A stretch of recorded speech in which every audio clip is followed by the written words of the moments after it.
સાઠાપુરી.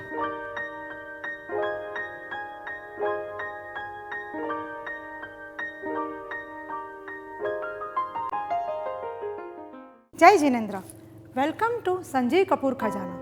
હું છું અમીષા. આજે હું તમારી માટે લાવી છું દિવાળી સ્પેશિયલ. દિવાળી સ્પેશિયલ એટલે મીઠાઈઓનો દિવસ. દિવાળી આવે એટલે આપણા ઘરમાં તરતરની સ્વીટ્સ બનવાની ચાલુ થઈ જાય. ભલે થોડું ફેટ્સ વધી જાય, પણ દિવાળી આવે એટલે આ બધી વસ્તુ તો બને જ છે. ચાલો આજે આપણે બનાવીએ સાઠાપુરી. સાઠાપુરી માટે આપણને સામગ્રીમાં લાગશે મેંદો, ચાસણીનો પાક બનાવવા માટે લાગશે સાકર, ડેકોરેટ કરવા માટે બદામ, પિસ્તા. સાઠાપુરીમાં જે ચાસણીનો ભાગ હશે એને શાઇનિંગ આપવા માટે લીંબુનો રસ. સાઠાપુરી માટે લાગશે આપણને ઘી. સાઠાપુરી બનાવવા માટે આપણને એક બાઉલમાં મેંદો લેશું. મેંદામાં મોણ જેટલું મુઠ્ઠી વળાય એ રીતે ઘી નાખશું. આ રીતે મુઠ્ઠી વળાય એટલું જ મોણ આપણે એમાં નાખશું અને પાણી નાખીને લોટ બાંધી લેશું. આ રીતે આપણો લોટ બંધાઈ જશે. તમે જોઈ રહ્યા છો હાથમાં ઘી લાગી રહ્યું છે. હવે આપણે એના 3 પ્રોપોર્શન બનાવી લઈશું. આપણા જે 3 પ્રોપોર્શન હશે એ આ સાઇઝના હશે. હવે આપણા 3 પ્રોપોર્શન તો રેડી છે, પણ આપણે એની અંદર એક બેઝ ભરવાનું છે. એની માટે આપણને લાગશે મેંદો અને એની અંદર આપણે ઘી લેશું અને એને ચમચીથી એવી રીતે હલાવશું ત્યારે ક્રીમ જેવું બની જશે. આ રીતે આપણું ક્રીમ બની ગયું છે. આજે આપણે જે 3 પ્રોપોર્શન બનાવ્યા છે આપણે એને સ્લાઇટ રોટલી કરતાં મોટું વણી લઈશું. 3 રોટલી આપણે એને પહેલાં વણીને મૂકી દઈશું.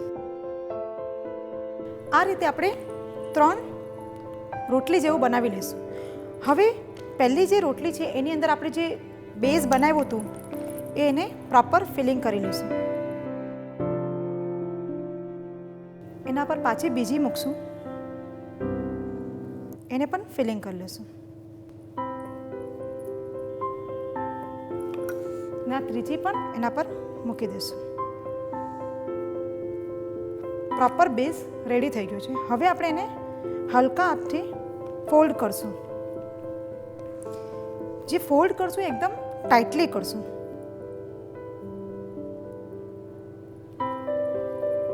આ રીતે આપણે એને ફોલ્ડ કરી લઈશું. હવે જે આપણું રોલ જે રેડી થઈ ગયું છે એને આપણે ક્રોસ કટિંગ કરશું.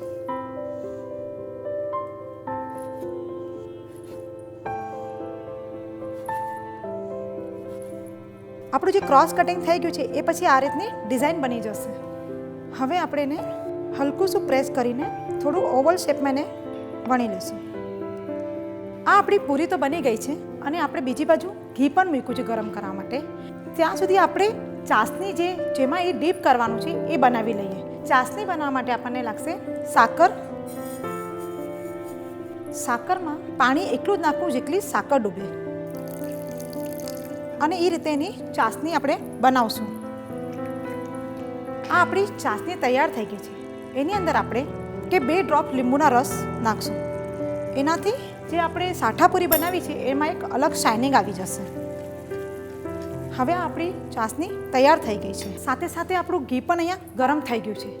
ચાલો આપણે એને તળી લઈએ.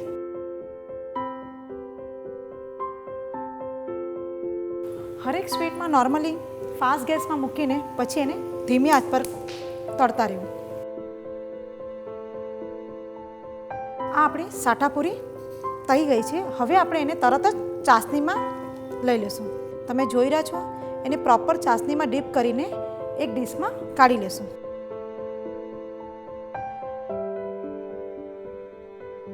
આ આપણી સાઠાપુરી તૈયાર.